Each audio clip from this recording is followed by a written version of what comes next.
Dave Ramsey will tell you financing a car is stupid.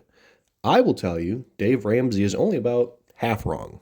Realistically, folks, financing a car that's worth as much or more than you make in a year is indeed very stupid.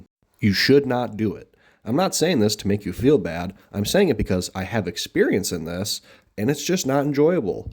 I don't want that for you. With that said, not all financing is bad. And that's the whole reason I'm making this video, because a lot of people will tell you a lot of things when it comes to buying a car, and some just aren't very realistic for your situation. Please note, this is not financial advice. Instead, my intent is to provide a very basic understanding of financing because it's just not spoken about to my liking in media, if at all. So with that said, let's talk money. If you're a normal working person, you probably make somewhere in the neighborhood of $40,000 to $60,000 a year, maybe a little bit more, maybe a little bit less. For the purposes of this video, we'll say that you make $45,000 a year. We'll also say that you've been somewhat successful in saving your money over the years and that you have a total of $10,000 between your checking and savings accounts. Some of you, again, may be better off, some worse, but the same principles can be applied no matter what. As already established, you should not buy a vehicle that is in the neighborhood of or exceeds the amount of money that you make in a year. Whether you make $30,000 or $75,000, it is a terrible financial decision if you do not have that type of money just sitting around. So please, please do not do it. So with that out of the way, what decisions could you make instead? Choice 1 involves zero financing, but could put you in a temporary bind. It would be to find a reliable, in-shape vehicle to buy in cash for around $6,000 or less. The pros of this approach are that you own your own car, just pay the tax and whatnot, and you're good. You don't have to get full coverage insurance, and you'll have the greatest long-term financial growth assuming nothing catastrophic happens to you or the car. The cons are that, of course, you get what you pay for. Not only are you a few $1,000s in the hole just buying it, but there's almost certainly no warranty for a safety net if something goes wrong. Not to mention, since this will likely be an older vehicle, and depending on what state you live in, you'll have to pass vehicle inspections, which may also reveal further issues. Now, don't get it twisted. There's nothing wrong with paying cash for a vehicle and not having a payment. In a lot of cases, this is probably the best financial decision. That said, it might not be the right or most feasible decision in your situation. As such, the next few options explore the terrifying concept of financing, and at different price points. However, what's more important is that you understand how to finance. The most important step is doing your homework. Showing up to the dealership not knowing what you want and working with whatever financing they offer is not a good financial plan. Instead, you should figure out what specific vehicle you want before going to test drive and sign papers. Get the VIN from the seller and listen to what I say next very carefully.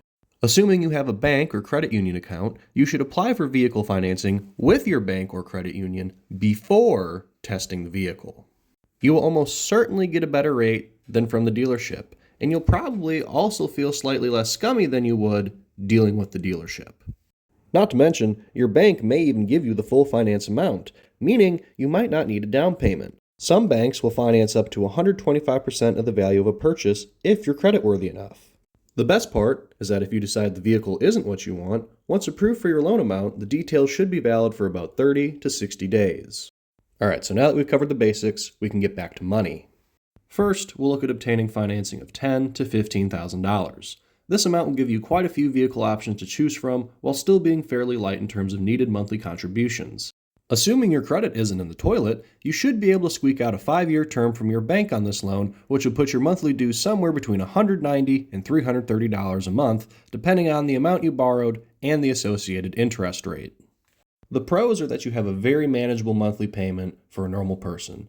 If you're someone who likes to pay off balances quickly, and assuming you've otherwise budgeted well, this gives you a lot of play to throw extra money at to pay off sooner, or even save. The cons are that, most likely, you are paying on an older or higher mileage vehicle. Resale value probably will not be great once you're done with it, or even now. There probably is not a warranty, so all repairs will also be on you. Lastly, you will have to have full coverage insurance, at least until it's paid off. The other range is obtaining financing between $20,000 and $25,000. Remember, you make $45,000 a year, so this is really starting to get toward unadvisable territory. But if you really want a car that bad and make around $45,000 a year, $25,000 has to be your max finance amount. You absolutely cannot do more, and I'll explain why. The monthly payment on this 5-year loan would range from at least $380 to up over $500, which is why I'd say it's approaching unadvisable. Look, guys, I want you to have a cool car and the vehicle you want, but I also want you to understand $500 a month is like a fifth of your post-tax income for the month. If you don't have a strong financial plan and job security, this could cripple you financially, and the worst part is you may not even be able to get out of it if your balance is too much greater than the resale value of your car. So with that in mind, the pros are that you can basically get whatever used car you want, and it may even have some warranty life left. The cons are that, of course, your financial freedom and safety take a ginormous hit. If you don't have a warranty, you're liable for repairs, and you will need full coverage insurance.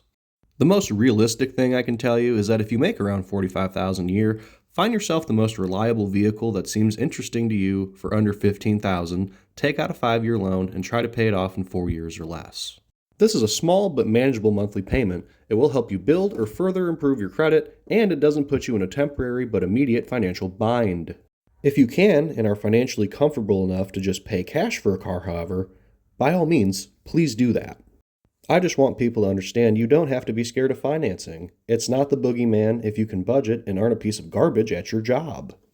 People can clown on you for paying on an older car, but at least you kept most of your money in your pocket, have a low monthly payment, and could very nearly pay the thing off at any time you really wanted to. Not to mention, you have a car. In a world where vehicles are getting more and more expensive while wages continue to stagnate, it's crucial to have at least some insight of financial realities. I hope this video is helpful in providing that. As always, thank you for watching and have a great day.